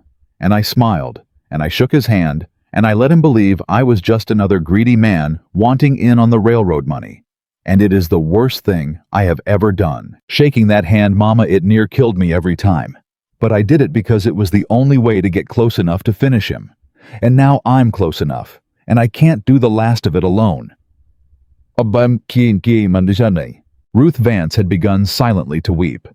Not the dry, frozen grief of 3 days back. Real tears pouring 6 years of them, because the son she'd told herself never existed had just ridden out of the dark to prove her wrong, in the most terrible and wonderful way a mother's heart can be proven wrong. "You never turned," she whispered. "You never turned at all. You've been fighting him this whole time, alone. And I called you bought. I called you a traitor. 3 days ago I sat in that chair and I said the son I kept faith with never existed. You had every reason to think it."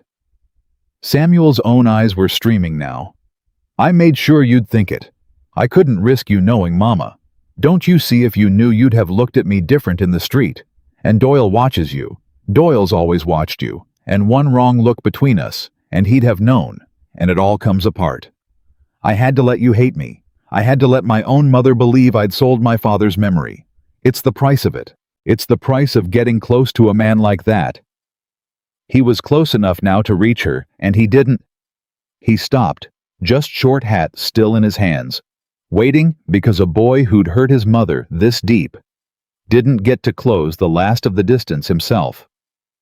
"I came tonight because it's almost done, and I couldn't let you go one more day thinking what you were thinking. And because tomorrow I heard Mama. I heard you mean to stand in the street tomorrow, and you can't. Not the way you're planning. You'll get yourself killed and ruin everything, because Doyle knows something's coming. He's been jumpy for weeks, ever since that mountain man turned down his money. You know about that? Doyle talks when he's scared. He told me about it himself. Some ghost off the ridge who worked for him 20 years back wouldn't take 2,000 in gold." Samuel searched her face. "That's the man been helping you, isn't it? That's the witness. Mama, who is he? Because if he worked for Doyle 20 years ago, then he might be the one thing my 6 years of records can't give me. Papers can be called forged. A judge can be bought to doubt a ledger. But a living man who stood in Doyle's office and saw the ink dry with his own eyes, a man who'll swear to it in the open, that's the keystone. That's the thing that makes the whole case unbreakable. Who is he, Mama? Tell me his name." And Ruth Vance stood in her doorway, her son found, and her heart cracked wide open with joy and grief together, and she opened her mouth to say the name Cole Hendricks, and then she stopped, because she understood all at once the thing she was about to do. She was about to bring together in one room the son who'd spent 6 years building a case to hang Harlan Doyle, and the man whose single act of cowardice 20 years ago had let Doyle build the empire in the first place. She was about to introduce her boy to the coward who could have saved his father and hadn't. And she did not know, could not know whether Samuel, learning the truth of what Cole was, would embrace the witness he so desperately needed, or draw a gun and finish the man he'd have every right in the world to hate. "His name," Ruth said slowly, "is Cole Hendricks. And before you meet him, Samuel, before you say one word to him, there is something you have to know about who he was 20 years ago in this valley. Because the man who's going to save us all, the witness your whole case turns on, is also the man who could have saved your father's life and chose to keep his mouth shut instead.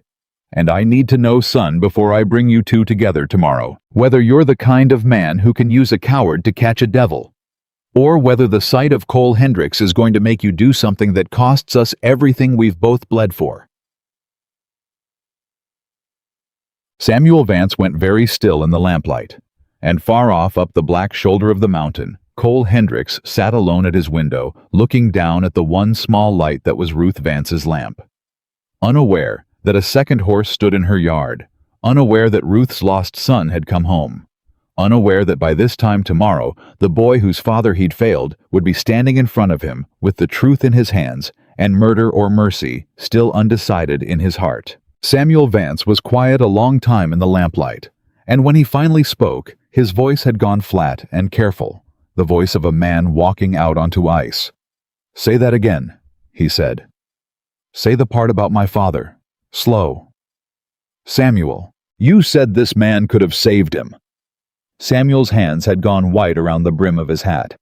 "You said he could have saved Papa's life and chose to keep his mouth shut. I want to hear it again. Mama and I want to hear it plain, because I have spent 6 years imagining every face that stood in that crowd and did nothing while they broke my father and I need to know if the man you've been trusting is one of them." Ruth Vance looked at her son, and she understood there was no soft way through it, and she'd sworn off soft ways 3 weeks ago on a porch. "He worked for Doyle," she said. "He was 19.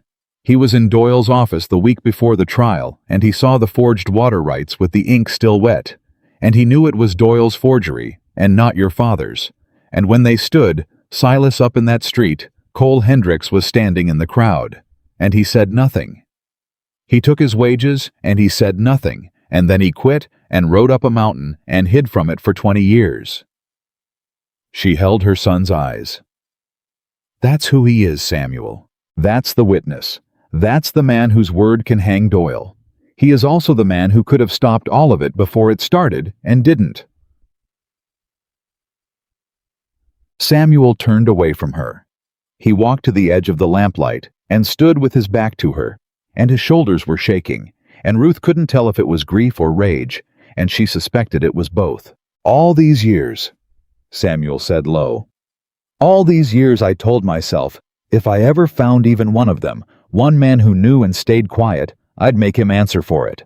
I built that into my bones. And now you're telling me the one witness I need to finish Doyle the keystone of 6 years of work is that exact man." He laughed, and it was a terrible sound, worse than his mother's. "God has a cruel sense of humor, Mama. He surely does."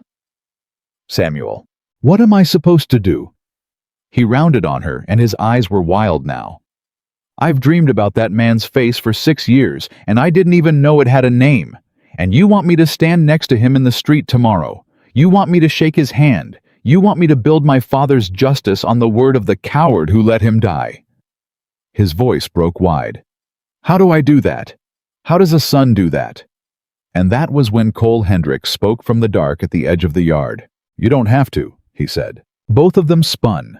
Neither had heard the horse Cole had left it back in the trees and come the last 100 yards on foot, the way he'd learned to move in wolf country, because he'd seen the strange horse in the yard from up on his mountain, and come down fast and quiet with his rifle, not knowing it was friend or foe. He'd meant to come in ready for Doyle's men.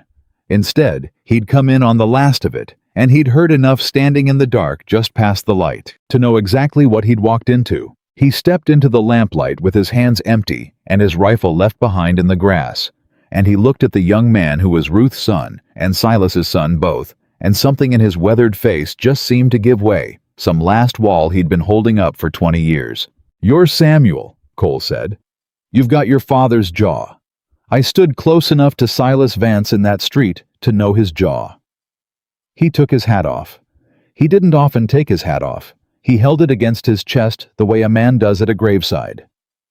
"I heard what you just said, about what you'd do to any man who knew and stayed quiet. And you're right to have built it into your bones, son.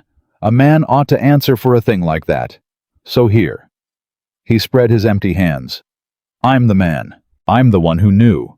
My rifle's back in the grass, and I left it there on purpose. If 6 years of hating a faceless man in a crowd needs to land somewhere tonight, it can land on me, and I won't lift a hand against it, and I won't say one word to stop you. Your mother's got no gun in this cabin worth the name, and I'll not leave you two out here alone with Doyle stirred up. So I've got to stay. But I'll stay however you want me. As a witness, or as the man you make answer. That's your choosing, not mine. I gave up my right to choose anything the day I kept my mouth shut."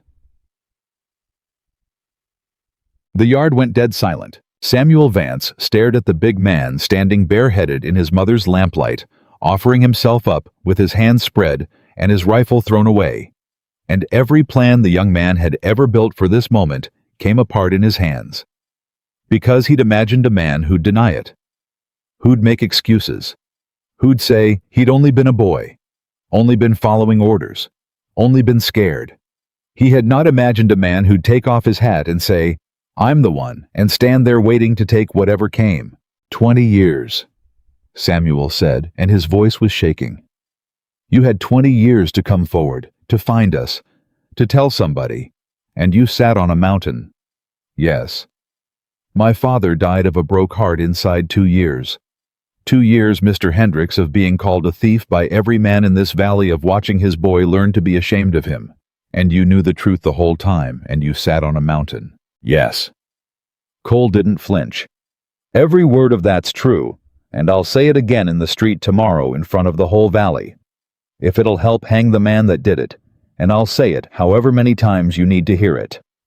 I'm not going to defend myself to you, Samuel. There's no defending it. I was a coward, and your father paid for my cowardice with his life, and your mother paid with her happiness, and you paid with your childhood, and there is not one thing I can do to give any of it back. His jaw worked. But I can help you finish him. Your mother tells me you've got 6 years of records, papers, ledgers, the whole scope of what Doyle's done to a dozen families. And you're right that a bought judge can call papers forged. But a bought judge has a harder time calling a living man a liar when that man stands up in the open street and says, I was there, I saw the ink dry. I worked for Harlan Doyle and I watched him do it. That's what I've got, son. 20 years too late, worth nothing to the man it should have saved. But it's yours. Take it. Use the coward to catch the devil. And when it's done, if you still want your reckoning off me, you'll know where the mountain is. Samuel Vance looked at the man a long moment.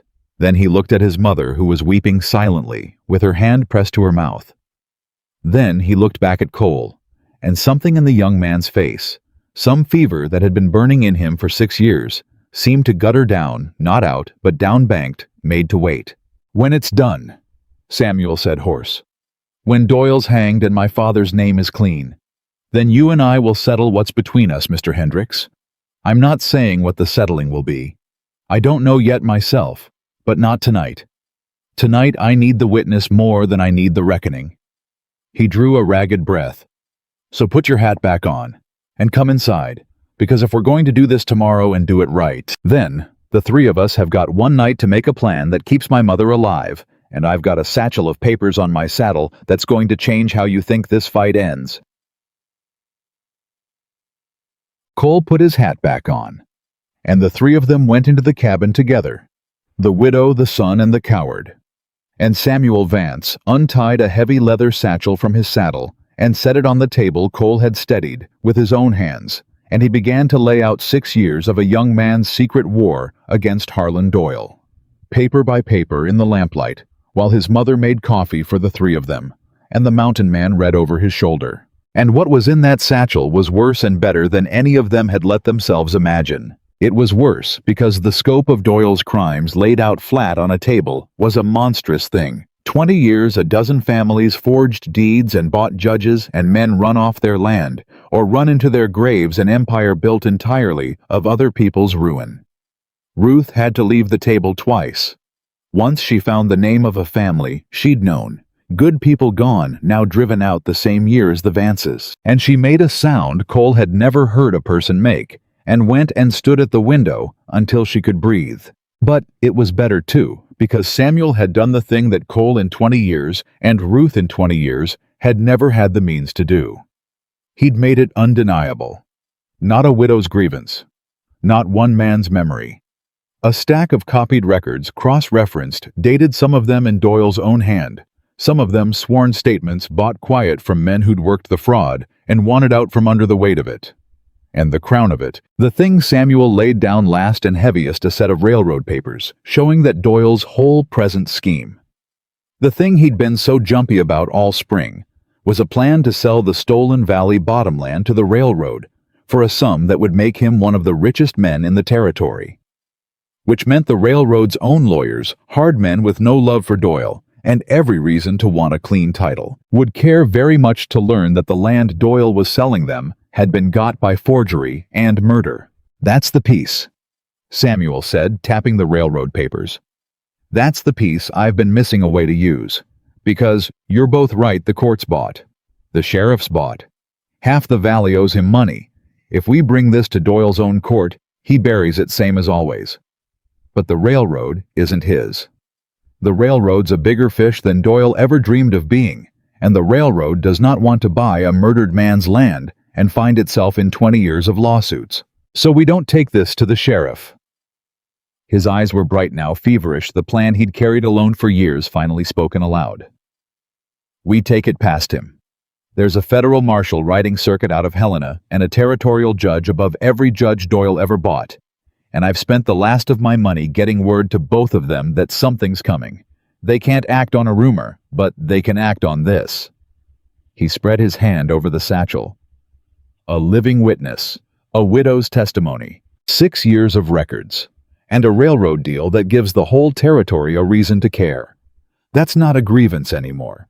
That's a case that reaches over Harlan Doyle's head to men he can't buy and can't scare. Cole looked at the young man across the lamplit table with something close to awe. "You planned all this," he said. "Alone. 6 years. I had to plan it alone. That was the whole trouble." Samuel's voice roughened. "I had the papers and no witness and no widow willing to be careful because my mother—" He glanced at Ruth, and it was not an accusation, it was almost tender. "My mother would have marched into Doyle's bank the day she got back and gotten herself shot for the satisfaction of calling him a murderer to his face. I couldn't tell her the plan because I couldn't trust the plan to survive her temper. And I had no witness at all. I'd near given up on finding one. And now, here you are." He shook his head slowly.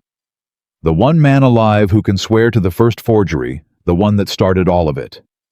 Do you understand what that means? Mr. Hendricks, every other family's ruin, Doyle can muddy. Different years, different clerks, papers that can be argued over. But ours was the first. Ours was the one he did with his own hands, before he learned to be careful, before he had a bought court to hide behind. And you saw it. You're the crack in the foundation. Pull you out and I don't know if the case stands. Leave you in and it's unbreakable." So, and there it was, the thing that turned Cole's 20 years of cowardice in one sentence into the one indispensable thing. The very act that had shamed him, the standing in the office, the seeing the ink, the whole reason he'd hated himself into a decade of exile, it was the keystone. He'd spent 20 years believing his silence had made him worthless.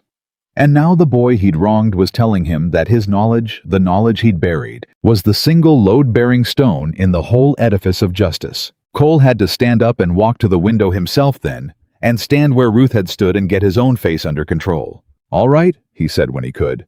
"Then here's what I think we do, and tell me where I'm wrong, because you've thought on this 6 years, and I've thought on it 3 weeks. He came back to the table. "The gathering tomorrow, in the street. Your mother's already spread the word to the folk who owe Silas, and they mean to stand up. Now I said tomorrow we tell the truth in the open so Doyle can't twist it. But you've shown me something better. We don't just tell the truth. We tell it in front of witnesses in the open at church time when the whole valley's there, and we do it knowing the marshal and the judge are coming. So the street isn't the end of it.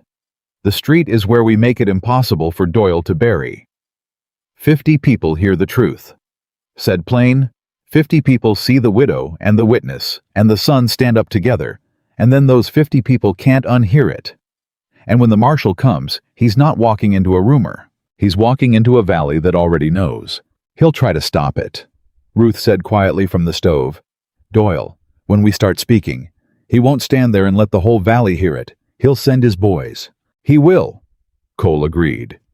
"And that's the danger, and I won't pretend it isn't. But there's 50 of us and a handful of them. And Doyle's power was never in his guns. It was in everybody being too scared to stand together. The minute they see the whole valley standing, half his boys will remember they've got neighbors too." He looked at Samuel. "It'll be close. Somebody could get hurt. Could be worse than hurt. I'll not lie to either of you about that. But I've made my peace with it, and I've sworn to your mother I'll see it through, and I'd rather die standing in that street tomorrow, saying a true thing, than live another 20 years on a mountain, having said nothing." Samuel studied him. "You mean that," he said. "It wasn't a question. You'd truly die for this." "I've been dead 20 years, son. Only difference is, now there's a reason worth spending the corpse on." And something moved across Samuel Vance's face. Then not forgiveness. It was too soon for that. And maybe it would never come, but something. A recognition. One man who'd given 6 years of his life to a hopeless war, looking at another man who'd give the last of his to end it. Two soldiers who'd fought the same enemy from opposite ends of the same long dark meeting at last in the middle. "There's one more thing you both need to know," Samuel said, and his voice dropped, and the fever came back into it. "And it's the thing I rode through the dark to tell my mother, and I've been circling it all night because I don't rightly know how to say it." He put both hands flat on the table. "Doyle knows something's coming. I told you that. He's been jumpy for weeks. But 2 days ago, he changed.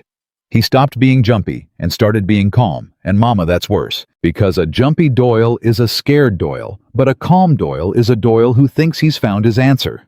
And I've been trying to figure what changed, what he found, what made him calm." He looked up and his face had gone gray. "And tonight, riding out here, I think I finally understood it. He's calm because he thinks he knows who the witness is. He thinks he's handled it. Because 2 days ago in his study half drunk, he told me proud of himself. The way he gets, he told me that old ghost off the mountain wasn't going to be a problem after all. That he'd sent men to make sure. That by Sunday there wouldn't be any witness for anybody to worry about." The cabin went absolutely still. "He sent men," Cole said slowly. "He sent men," Samuel said. "2 days ago. To the mountain. To handle the witness before Sunday." His eyes were wide.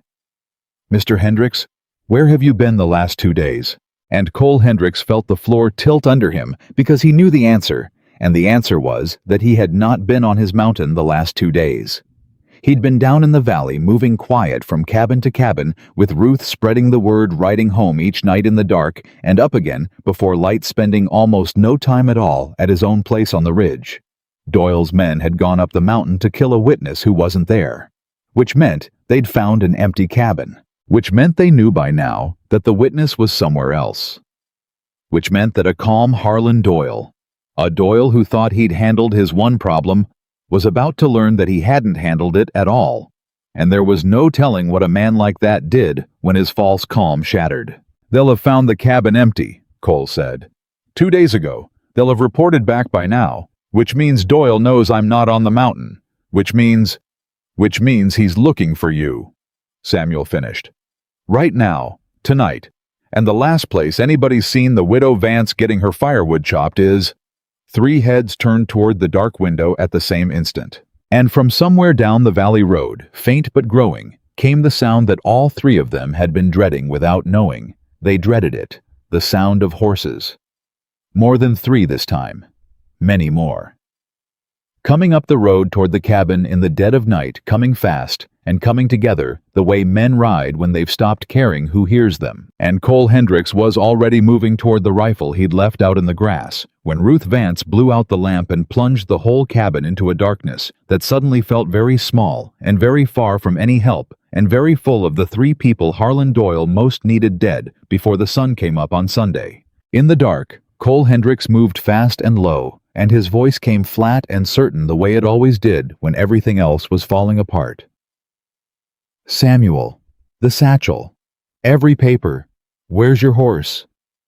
Trees, east side, take it and go, not to town the ridge trail behind the woodshed up and over, don't stop till you're past the second creek." Cole was at the door now, easing it open a hand's width, listening. "Those papers are the whole war. Doyle can kill all 3 of us tonight, and if those papers reach the marshal, it doesn't save him. Do you understand me? You are the case, son, not me. Get the case out. I'm not leaving my mother. You're not leaving her. You're saving her. The only thing that keeps her breathing past tonight is those papers being somewhere Doyle can't reach, so he's got a reason to want her alive instead of dead. Now go." But Ruth Vance said quiet in the dark, "No." Both men turned. "He's not going anywhere," Ruth said. "And neither are you, Cole Hendricks, because if you think I'm going to stand in this cabin and let the 2 of you decide which of you dies for me, you've learned nothing about me in 3 weeks." She struck a match, just one low cupped in her hand, and in its little light, her face was the fiercest thing either of them had ever seen. "Those horses aren't Doyle's boys come to murder us quiet. Listen to them. They're not sneaking. They're not spreading out. They're riding straight up the road, bold as brass altogether. And men who mean to kill you in the dark don't announce themselves." So before we all die of our own plans, somebody had better go out on that porch and find out who's actually coming." And she blew out the match and walked to the door and opened it wide before either man could stop her. And she stepped out onto the porch. Cole had rebuilt with his own hands, a small silver-haired woman standing plain in the doorway of a dark cabin, while a dozen horses came pounding up her road. And she called out into the night in a voice that did not shake at all. "That's far enough. You're on Vance land, and the Vance land's got a shotgun in it, and you'll state your business before you come 1 foot closer." The horses slowed. They slowed, and they stopped. And out of the dark, a voice called back, and it was not Harlan Doyle's voice. And it was not the voice of any thick-necked boy. It was an old man's voice, cracked and reedy, and behind it came others, a woman's, a younger man's, a whole murmuring crowd of them. "Ruth Vance, is that you? It's Aldous Finch. Put up your gun, girl, for God's sake. Half the valley's behind me." Ruth. Vance's hand went to the porch rail and gripped it hard, because it was not Doyle's men on the road. It was the storekeeper, Aldous Finch, and behind him the Petersons, and old Widow Hallett in a wagon, and a dozen more and more, coming the folk she'd ridden to all week, the folk who owed Silas Vance a 20-year debt of shame, and they had not waited for Sunday. They had come in the dark together because word had reached them that they could not sit still for. "Doyle's men rode into town not 2 hours ago," Aldous called, climbing down off his horse and hurrying toward the porch, breathless, an old man who had not moved this fast in years. Drunk and loud and looking for a mountain man, saying there'd be no witness come Sunday, saying they'd already been up the ridge and found the cabin empty and they'd find him tonight if they had to burn out every place in the valley to do it. He reached the porch steps and stopped, chest heaving. "And I stood in my own store, and I listened to them say it, Ruth. Same as I stood in that street 20 years ago and listened while they lied about Silas. And I thought I have been ashamed for 20 years, and I am 71 years old, and I will not carry it into the ground. So I closed my store, and I got on my horse, and I rode to every house I could reach, and I said, they're going to kill the witness tonight, and if we let them do it in the dark, then we're the same cowards we were 20 years ago. And they came, Ruth.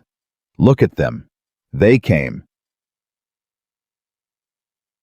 And Ruth Vance looked out at the road, and in the starlight she could see them, the wagons and the horses and the people on foot.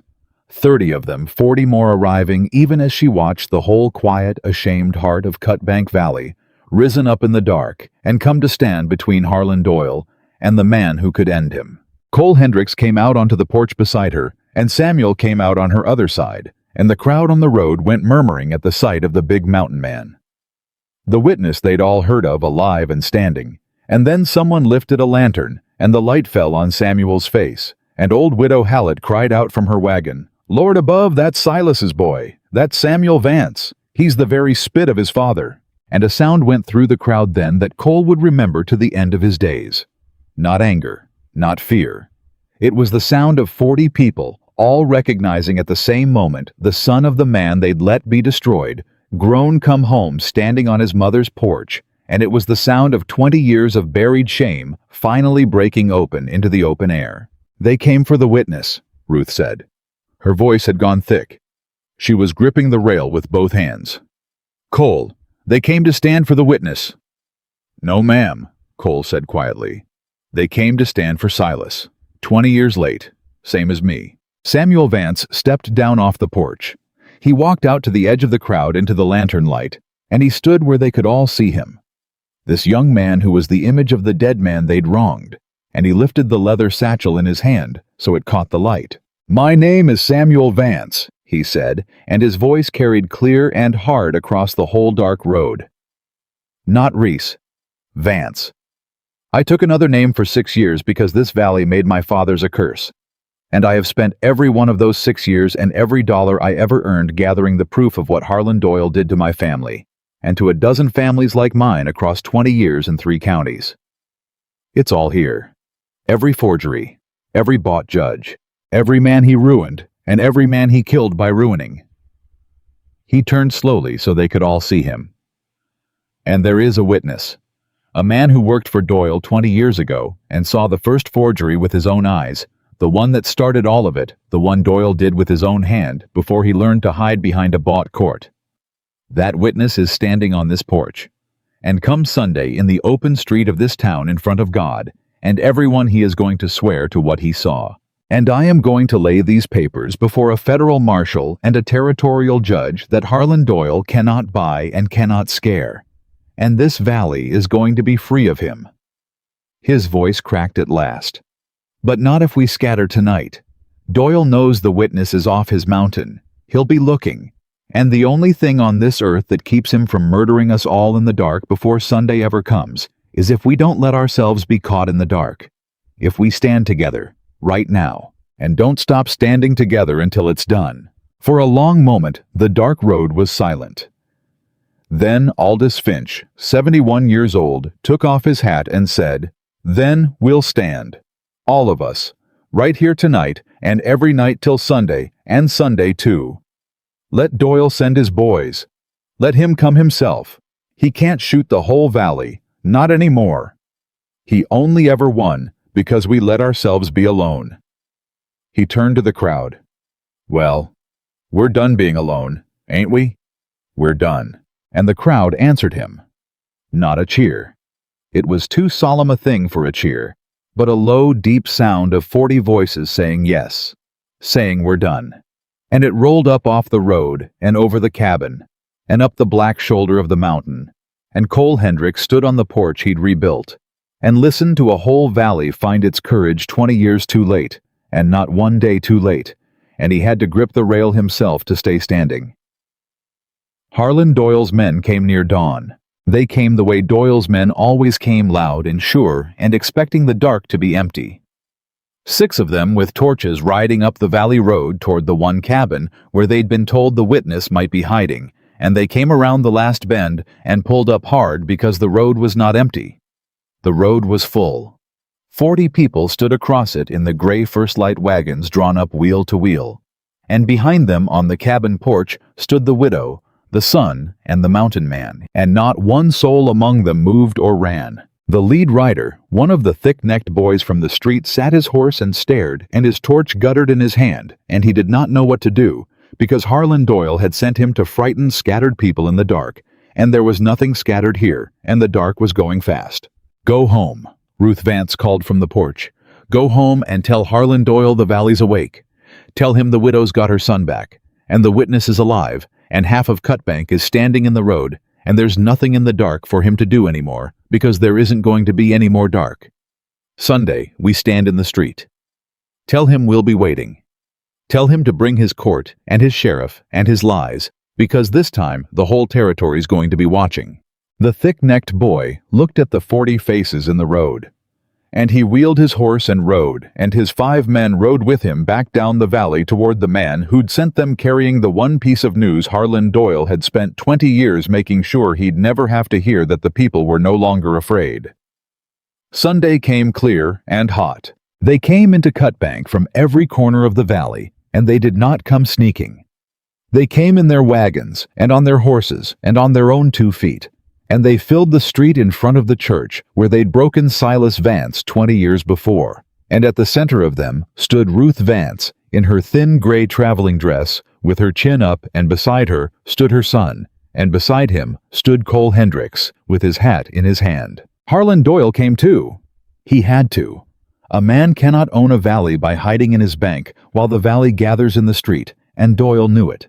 So he came with his bought sheriff and his soft, heavy face arranged into the confidence he'd worn for 20 years, and he pushed his way to the front of the crowd, meaning to break the thing up before it started the way he'd always broken things up. "This is unlawful assembly," Doyle announced loud to the sheriff, to the crowd, to the world. "Sheriff, I want this dispersed. These people are trespassing on the public street, Harlan." Ruth Vance's voice cut across him clear as a bell. In front of the public church on a Sunday.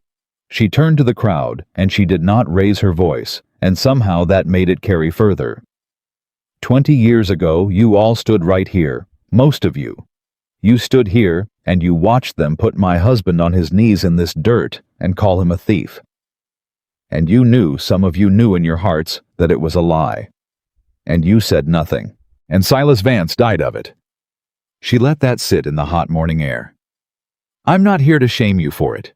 God knows I've done my own share of things too late. I'm here because there's a man among you who can finally tell you the truth of what happened in this street, and I'm asking you just this once, to do the thing you didn't do 20 years ago. Listen, and when it's done, don't be silent." And she turned, and she looked at Cole Hendricks, and she said, "Tell them." Cole Hendricks stepped forward into the center of the street, into the exact place where Silas Vance had knelt, and he stood there, bareheaded in front of the whole valley.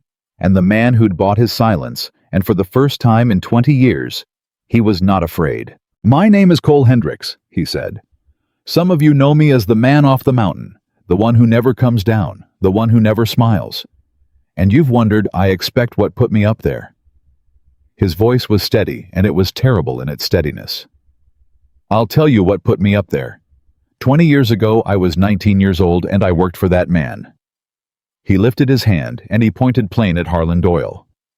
"And one night, the week before Silas Vance's trial, I was in his office, and I saw the water rights that they used to hang Silas's name. And the ink was still wet. Harlan Doyle forged them. I saw it. I knew it. It was not Silas Vance who forged one line of anything.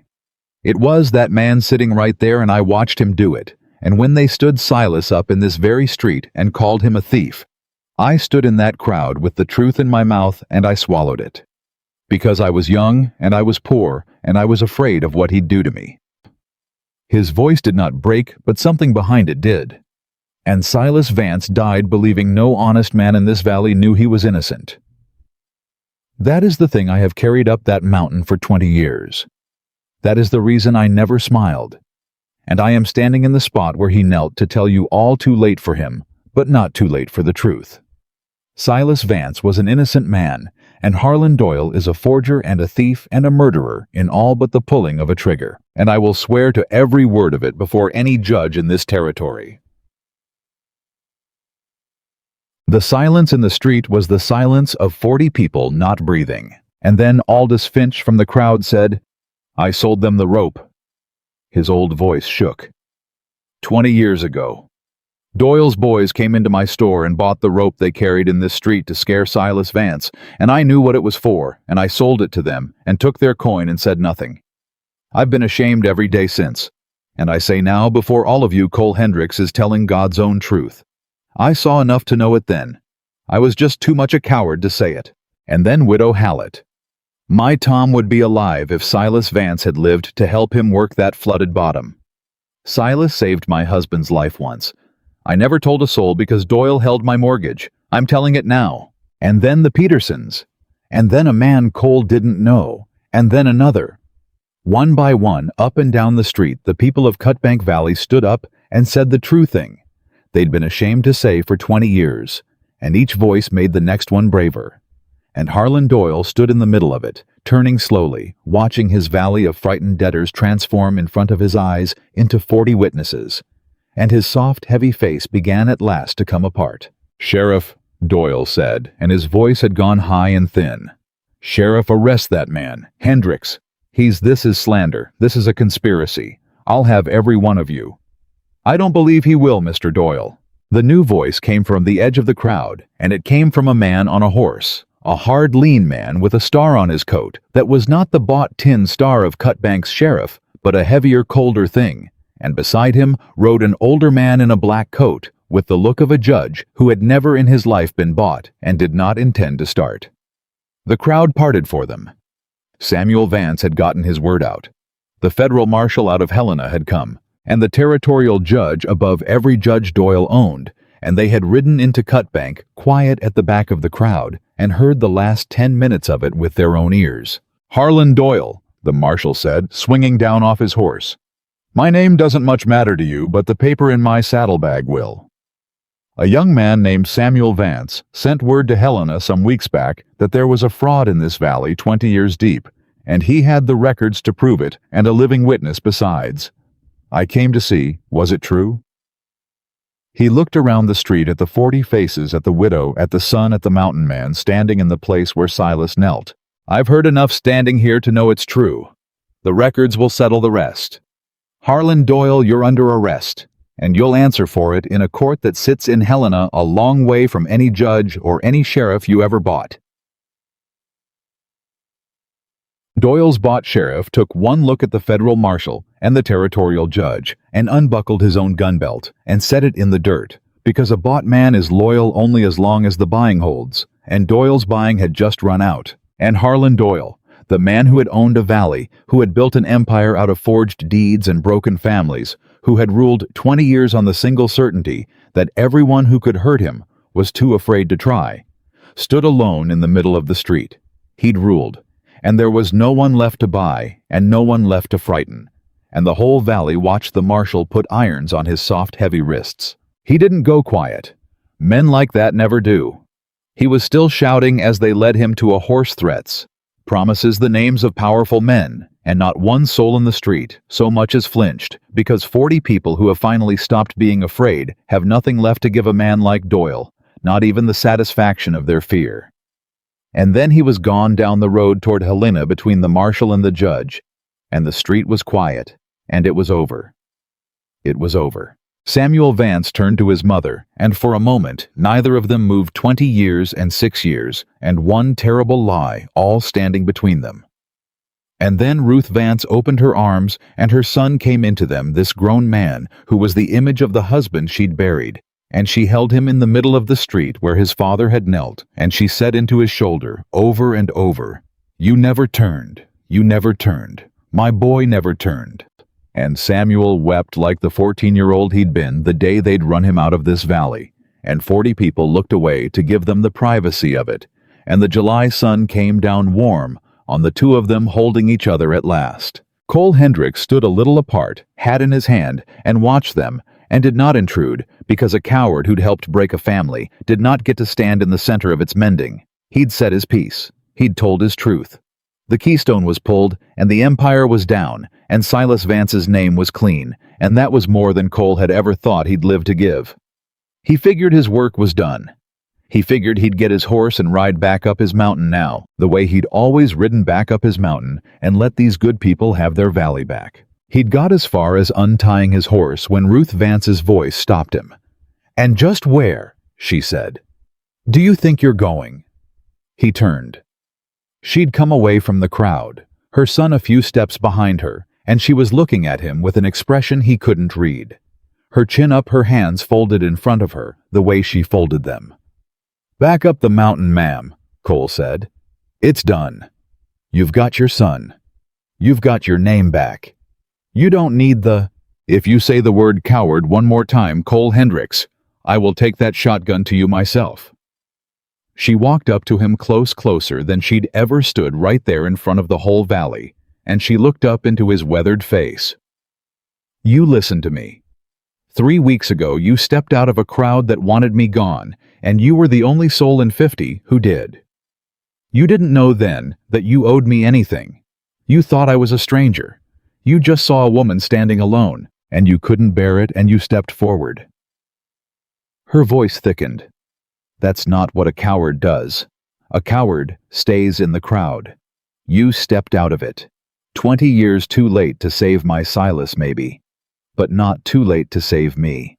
Because I came back to this valley to die on a hill of an old man's honor, and instead I found my son, and I found the truth, and I found—" She stopped and steadied herself, and went on, "And I found a hard-headed mountain man who chops wood like he's angry at it, and won't take a cent, and holds a stirrup his mother taught him to hold. And I'll be damned if I'll stand here and watch him ride back up a mountain to be alone." The whole street had gone quiet again, watching. But Ruth Vance did not seem to care who watched.